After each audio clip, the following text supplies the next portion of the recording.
தென்றலே மெல்ல பேசு சீரியல்ல நாளைய எபிசோட்ல என்ன நடக்குது அப்படிங்கிறத பார்க்கலாம். இப்ப பரமனுக்கு ஒண்ணு ஒண்ணா கலா பத்தின சுயரூபம் எல்லாமே தெரிய வந்துகிட்டு இருக்கு.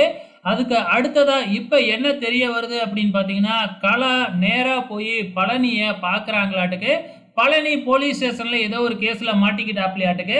அதுக்காக கலா தான் போய் வெளியில எடுத்து பழனி கன்னத்திலேயே பலார்னு ஒரு அறைய விடுறாங்க.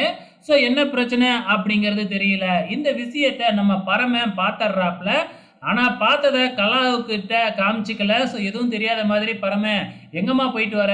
அப்படின்னு சொல்லி கேட்க, பரமன் கிட்ட நம்ம கலா உண்மைய சொல்லாம வேறொரு விஷயத்த சொல்லி பொய் சொல்லிடுறாங்க. "பேங்குக்கு போயிட்டு வரேன்" அப்படின்னு சொல்லிட்டு. பழனிய தானே பார்க்க போயிட்டு வந்திருக்கிறாங்க. எதுக்காக நம்மகிட்ட உண்மைய மறைக்கணும் அப்படின்னு மறுபடியும் நம்ம பரமனுக்கு கலா மேல சந்தேகம் வர ஆரம்பிக்குது.